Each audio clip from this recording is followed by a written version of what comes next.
அது உங்க யாருக்காவது தெரியுமா? தெரிஞ்சா நீங்க எல்லாம் பயந்து போயிடுவீங்கன்னுதான் உங்க யாருக்கிட்டையும் சொல்லாம சிவா மட்டும் கூட்டிட்டு போய் ட்ரீட்மெண்ட்லாம் கொடுத்தா. அதுக்காக அவ நல்லவளாயிடுவா? சிவா, நீ கூட ஏண்டா சொல்லல? அவதாமா இங்க சொல்ல வேண்டாம்னு சொன்ன, அதனாலதான் சொல்லல.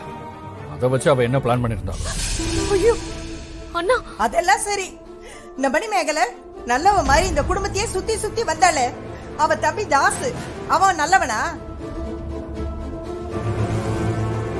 இந்த காவேரி அந்த பையனுக்கு கட்டி வச்சிருந்தா இந்நேரம் இவன் நிலைமை என்ன ஆயிருக்கும்? அதையெல்லாம் தடுத்து நிறுத்தி காவேரியை காப்பாத்தினது யாருங்க? துளசி தானே. இப்ப எதுக்கு இதெல்லாம் சொல்றீங்க? நாங்க பண்ணதெல்லாம் தப்பே இல்ல, மன்னிச்சு ஏத்துக்கோங்க அப்படின்னு சொல்றாங்க. அத்தை, உங்க இஷ்டத்துக்கு பேசாதீங்க. எனக்கு தாச பிடிக்கலன்றத இங்க இருக்க எல்லார்கிட்டயும் தான் சொன்னேன். அப்பா கிட்ட சொன்னேன், அம்மா கிட்ட சொன்னேன், அண்ணன் கிட்ட சொன்னேன். யாருமே காதுல வாங்கல. எனக்கு என்னன்னு இருந்தாங்க? துளசி ஒரு ஆளுதான் எனக்காக வந்தாங்க.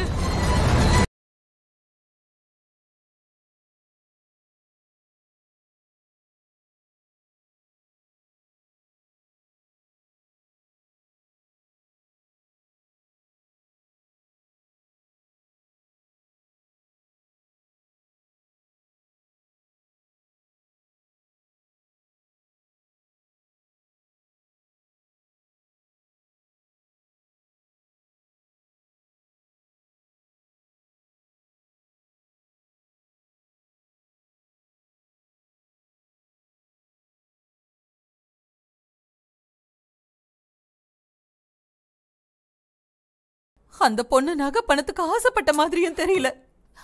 அதத்தான் நான் சொன்னேன். ஏமா, அதுக்காக இப்ப என்ன பண்ணலான்ற? என்னோட ஜனனி அனுப்பிட்டு அவளை போய் கூட்டிட்டு வந்து வீட்டுல வச்சுக்கணுமா அவளை? இத பாருங்க சிவா தம்பி, நீங்களா வந்து சொன்னா கூட இனிமே ஒரு நிமிஷம் கூட துளசி இந்த வீட்டுல இருக்க மாட்டா. இப்ப என்ன? அதான் போலீஸ் ஸ்டேஷன் போயாச்சுல, அவங்க பாத்துப்பாங்க.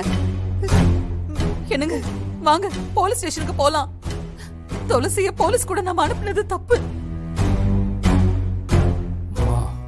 அத்தை, என்ன பேசுறீங்க?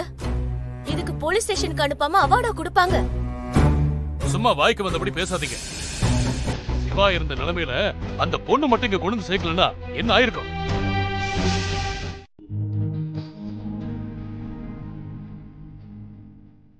துளசி, யார் என்ன சொன்னாலும் கண்டுக்காத. என்னம்மா, நீங்க அங்க வந்திருக்க கூடாது. இல்லம்மா, தப்பு சரிங்கிறத தாண்டி மெயினா விசாரணைக்கு ரொம்ப பிடிக்கும். என்னால மத்தவங்க மனசு வருத்தப்பட வேண்டாமேன்னா எனக்கு என்ன சொல்றதுன்னு தெரியல.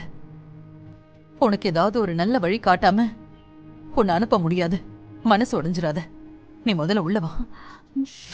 நில்லு, நீ உள்ள வரக்கூடாது.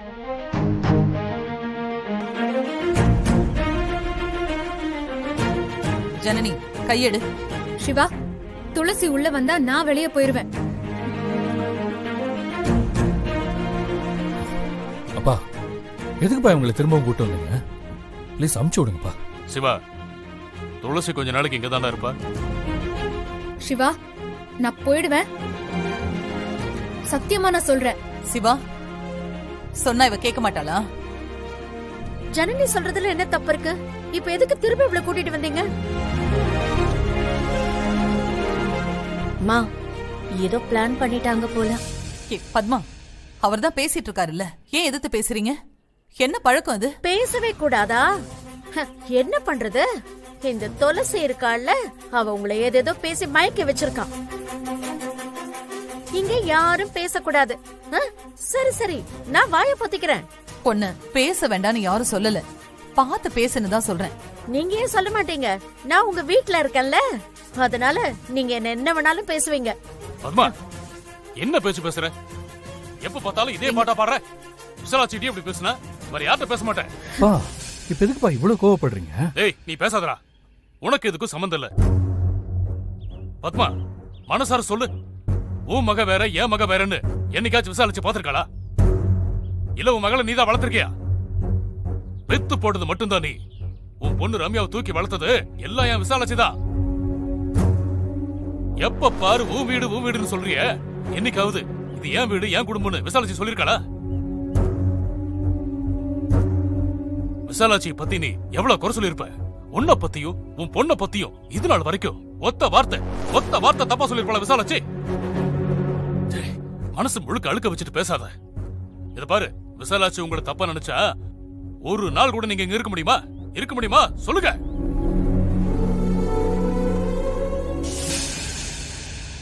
சிவா, நடந்த விஷயங்கள்ல எனக்கோ விசாலாட்சிக்கோ இல்ல இந்த குடும்பத்துக்கோ எள்ளளவும் சம்பந்தம் இல்ல.